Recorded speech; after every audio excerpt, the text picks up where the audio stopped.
Olá amigos, Pastor Doug Batchelor. Sejam todos bem-vindos à terceira parte de nosso estudo das verdades chocantes sobre a Grande Tribulação. Agora, se você já viu ou se não viu, eu espero que procure esses vídeos e os assista. A primeira parte da Grande Tribulação trata das profecias que predisseram a queda de Jerusalém e a Grande Tribulação, ligada à destruição do templo quando os romanos conquistaram Israel e espalharam a nação judaica ao redor do império. Daí vem a segunda fase. Isso está no segundo vídeo da Grande Tribulação, onde Jesus predisse que haveria uma grande tribulação e que a igreja experimentaria. Durante a Era das Trevas, por volta de 538 a 1798, e esse é um tempo de intensa perseguição papal, a Inquisição e os cristãos bíblicos foram empurrados para as colinas, e isso já aconteceu. Agora vamos estudar a Grande Tribulação que está por vir. Vamos ler juntos o capítulo 24 de Mateus e eu vou começar com o verso 15. Quando, pois, virdes que a abominação da desolação, de que falou o profeta Daniel, está no lugar santo, então os que estiverem na Judéia fujam para os montes, e quem estiver no telhado não desça a tirar alguma coisa de sua casa, e quem estiver no campo não volte atrás a buscar suas vestes, mas ai das grávidas e das que amamentarem naqueles dias. E orai para que a vossa fuga não aconteça no inverno nem no sábado, porque haverá grande aflição, como nunca houve desde o princípio do mundo até agora, nem tampouco há de haver. E se aqueles dias não fossem abreviados, nenhuma carne se salvaria. Portanto, Jesus está predizendo uma grande tribulação, diferente de qualquer outra tribulação. E houve uma grande tribulação, diferente de qualquer outra durante a Idade das Trevas, e a que aconteceu com a nação judaica, mas há uma grande tribulação futura, e esse é o foco de nosso estudo de hoje. Primeiro de tudo, não se assuste com a tribulação, ela faz parte da vida de todo crente. 2 Timóteo 3, verso 12, e também todos os que piamente querem viver em Cristo Jesus padecerão perseguições. Há problemas na vida, não apenas para os crentes, a chuva e o sol vêm para os bons e os maus. Portanto, há problemas e há várias tribulações que todos experimentam. Romanos 5:3. E não somente isso, mas também nos gloriamos nas tribulações, sabendo que a tribulação produz perseverança. Essa palavra perseverança é como a palavra resistência. É através destas provas que aprendemos a ter paciência e a resistir. Tiago 1, versos 2 ao 4. Meus irmãos, tende grande gozo quando cairdes em várias tentações, sabendo que a prova da vossa fé opera a paciência. E depois em 2 Coríntios capítulo 6, verso 4, mas em todas as coisas nos recomendamos como ministros de Deus em muita paciência nas tribulações. Então, a tribulação é apenas parte da vida. É verdade, mesmo que na vida cristã é definitivamente mais difícil para os maus e os pecadores e melhor para o crente. Mas vai haver uma grande tribulação e o diabo, os poderes da besta vão se concentrar no povo de Deus nos últimos dias. Certo, antes de tudo, quando será a grande tribulação? Daniel capítulo 12, versos 1 e 2, este é um verso a que Jesus se refere em seu discurso em Mateus 24. E naquele tempo se levantará Miguel, o grande príncipe que se levanta a favor dos filhos do seu povo, e haverá um tempo de angústia qual nunca houve, desde que houve nação até aquele tempo. Mas naquele tempo, livrar-se-á o teu povo por todo aquele que for achado escrito no livro. O livro da vida, é claro. E percebam, e muitos dos que dormem no pó da terra ressuscitarão, uns para a vida eterna e outros para a vergonha e desprezo eterno. Portanto, agora está falando de um grande tempo de angústia logo antes da ressurreição. Esta deve ser a grande tribulação no fim dos tempos. Portanto, há uma grande tribulação final separada. E o final dessa grande tribulação é o clímax da história, a vinda de Jesus. Agora, antes dessa grande tribulação, há algo que é chamado de pequena tribulação. Talvez já tenha ouvido falar de que há a menor e a maior, falando da última grande tribulação, de que ela vem em duas partes. Se você olhar em Apocalipse capítulo 13, verso 16, falando sobre a perseguição final do poder da besta e a marca da besta, ela faz com que todos os pequenos e grandes, ricos e pobres, livres e escravos, recebam uma marca em sua mão direita ou em sua testa que ninguém pode comprar ou vender, exceto aquele que tem a marca ou o nome da besta ou o número do seu nome. Portanto, está falando deste tempo onde vai haver pressão sobre o povo de Deus para renunciar à sua fé e eles serão pressionados economicamente. E haverá sanções? Bem, já temos sanções econômicas internacionais que são emitidas pelas Nações Unidas e outras nações em cooperação umas com as outras. Mas eles serão capazes de controlar a compra e a venda. Eu acho que isso não choca mais ninguém hoje, pois estamos mudando cada vez mais para uma sociedade sem dinheiro, mas esse é um assunto para um outro vídeo. Por isso, há uma pequena parte da tribulação que alguns se perguntam quanto tempo isso vai durar. Esse é o momento em que as pessoas estão tomando suas decisões finais. O povo de Deus vai estar pregando a verdade. O poder da besta vai começar a tentar fortalecer sua coalizão para perseguir. E o pequeno tempo de angústia, não temos certeza. Alguns suspeitam que pode ser semelhante a outros tempos de angústia que o povo de Deus já se deparou, que duraram cerca de 3 anos e meio. Agora, esse período de tempo aparece várias vezes na Bíblia. Veja em Tiago, capítulo 5, 17. Elias era um homem sujeito às mesmas paixões que nós, e ele orou com seriedade para que não chovesse, e não choveu sobre a terra no espaço de 3 anos e 6 meses. 3 anos e meio foi o tempo em que Elias estava sendo perseguido por Jezabel, e o profeta teve que se esconder em cavernas. Agora veja Apocalipse 12, verso 6. Então a mulher fugiu para o deserto, onde ela tinha um lugar preparado por Deus para que a alimentasse lá por 1260 dias. Isso não é só para os 3 anos e meio proféticos da Era das Trevas, mas algumas maravilhas que ocorrerão novamente no fim dos tempos. Talvez sim, talvez. É interessante notar o que está no livro de Esther. O início do livro de Esther é dividido em 2 períodos de 3 anos e meio. Perceba.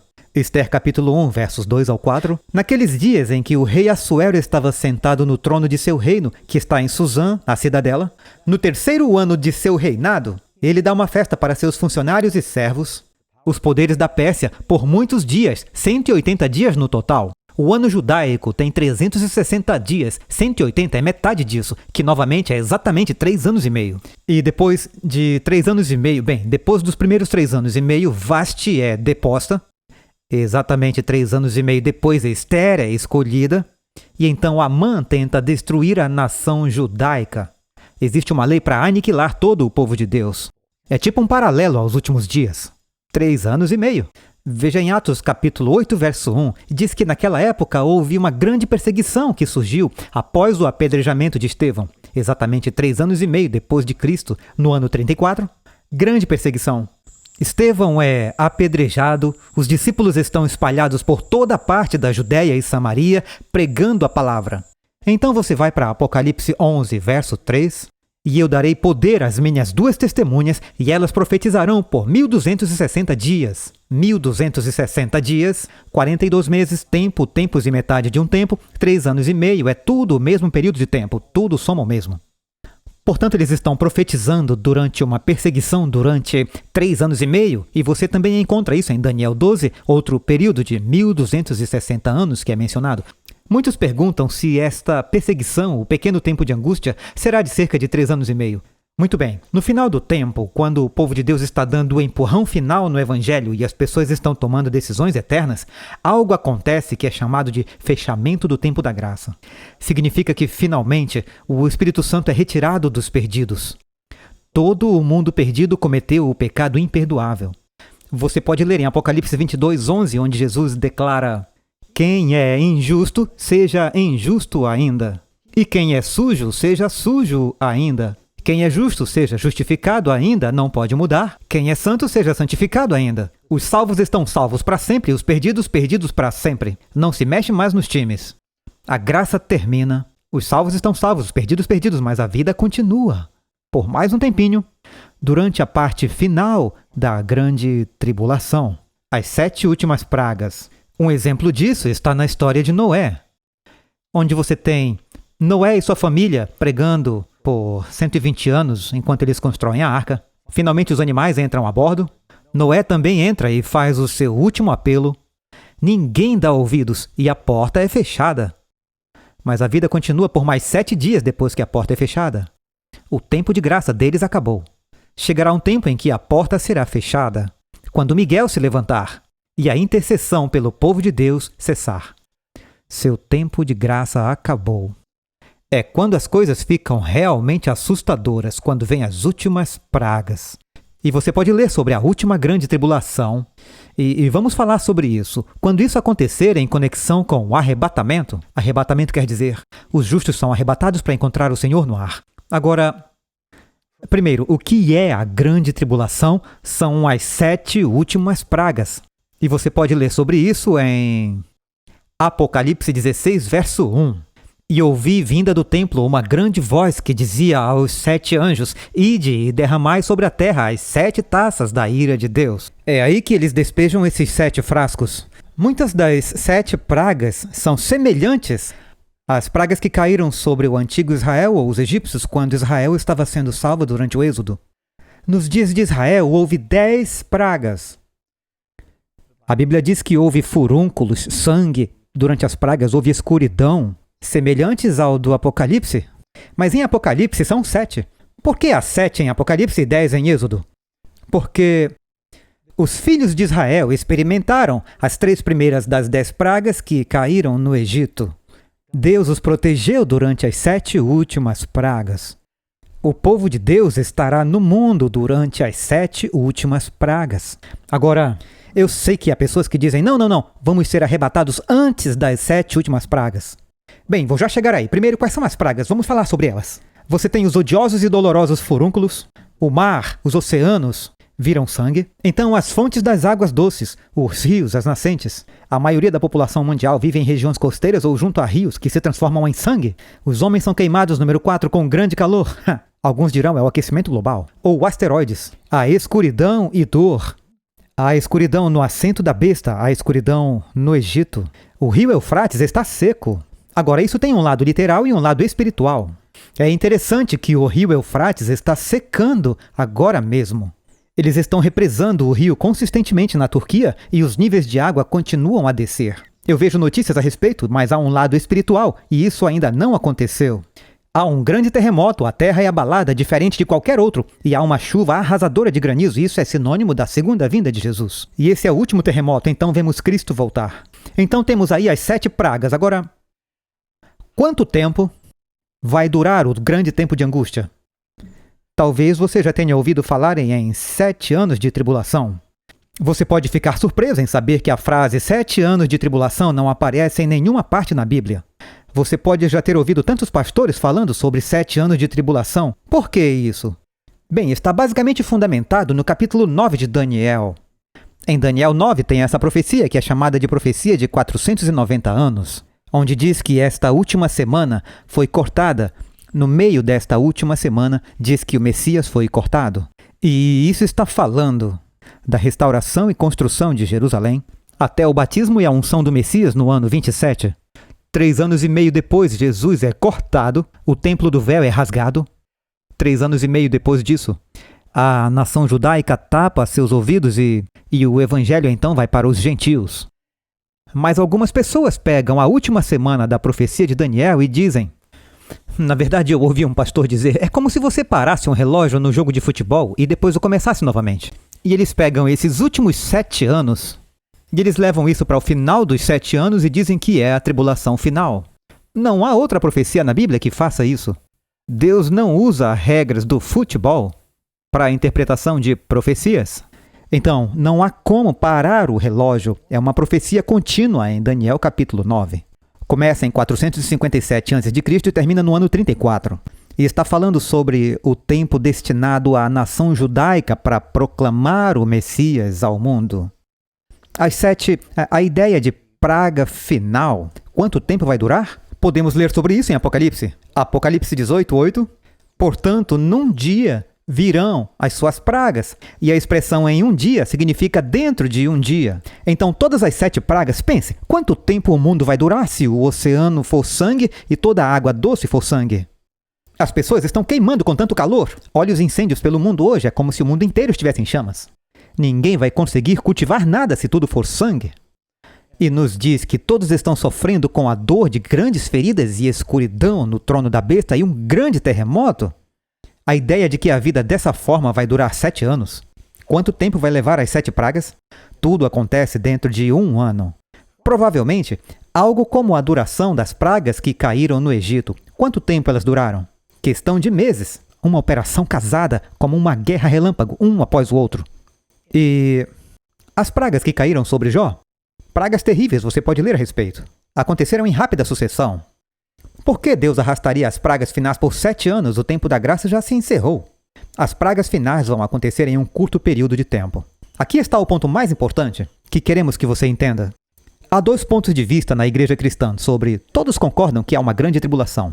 Os 2 principais pontos de vista garantem que existe uma terceira visão. Alguns acreditam que a segunda vinda se dá antes da grande tribulação.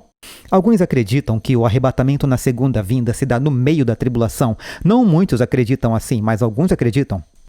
E a outra grande visão é que a segunda vinda acontece no final da grande tribulação. Eu estou nesse grupo. Eu acredito que a Bíblia sustenta isso, pois a Bíblia não diz que Deus nos salva desta tribulação, mas Ele nos salva através da tribulação. Se você olhar em Apocalipse 3, verso 10, muitas pessoas olham para esse verso, é a mensagem para a igreja de Filadélfia. Como guardaste a palavra da minha paciência, também eu te guardarei da hora da tentação que há de vir sobre todo o mundo para tentar os que habitam na terra. Eles acham que Deus nos livra dela. Ele nos ama demais para nos deixar passar pela tribulação. Isso é fazer violência à verdade da Bíblia. Sim, Deus nos ama. Mas porque Ele nos ama, Ele nos permite passar pela tribulação. A Bíblia diz que alguns dos que são salvos da tribulação são livrados pela morte. Quando ele está falando à igreja de Filadélfia e ele diz, eu te guardarei da hora da tentação, como ele faz isso? Veja Isaías 57, verso 1.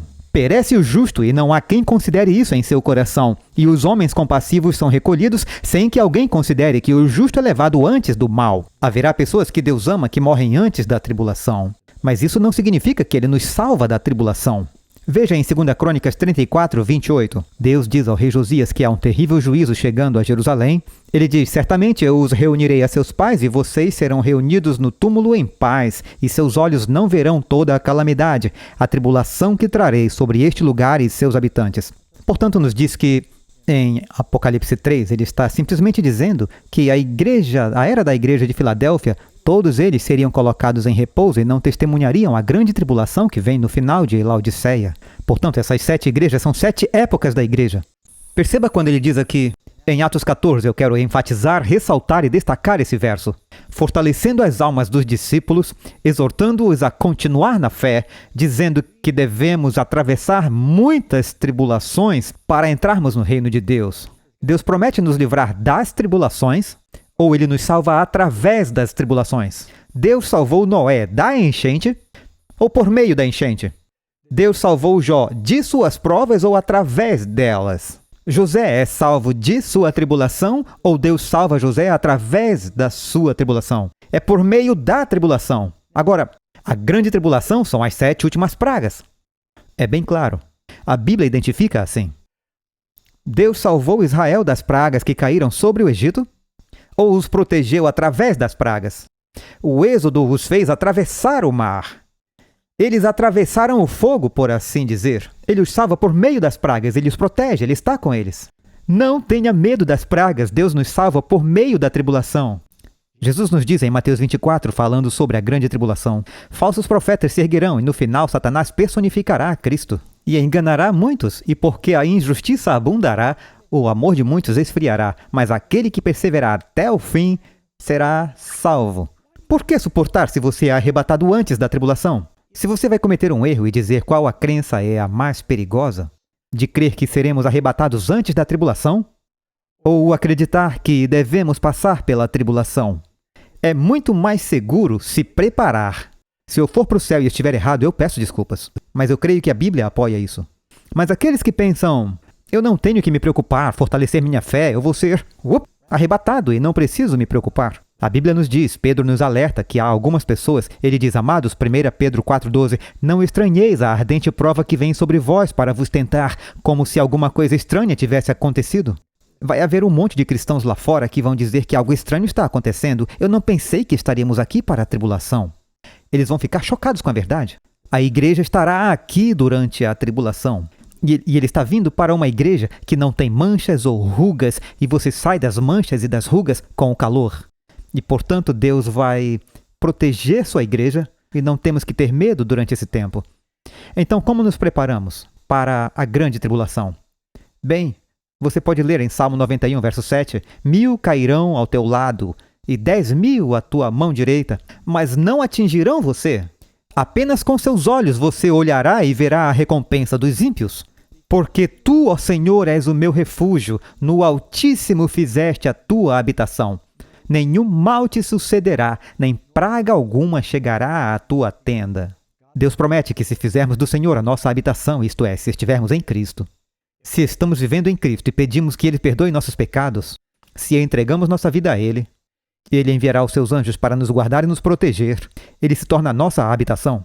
Da mesma forma que os israelitas colocaram o sangue do cordeiro sobre as portas antes que o anjo da morte passasse pela terra do Egito, eles foram protegidos pelo sangue do cordeiro. Se você aceitou Jesus e seu sangue por seus pecados, Ele irá preservá-lo durante as pragas. Não tenha medo.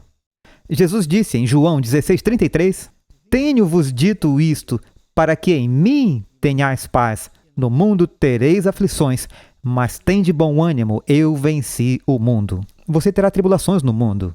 Não se deixe enganar por pregadores e nem pense que vamos desaparecer e já vamos para o céu antes da tribulação. É uma crença muito atraente, mas não é bíblica. Você precisa ter fé que o fará passar por isso aquele que se esforçar. Esse será salvo. Amigos, espero que faça sentido. Se você tiver perguntas, deixe aí nos comentários. Esperamos que você curta esse vídeo e compartilhe com seus amigos para que a verdade seja espalhada. Deus o abençoe.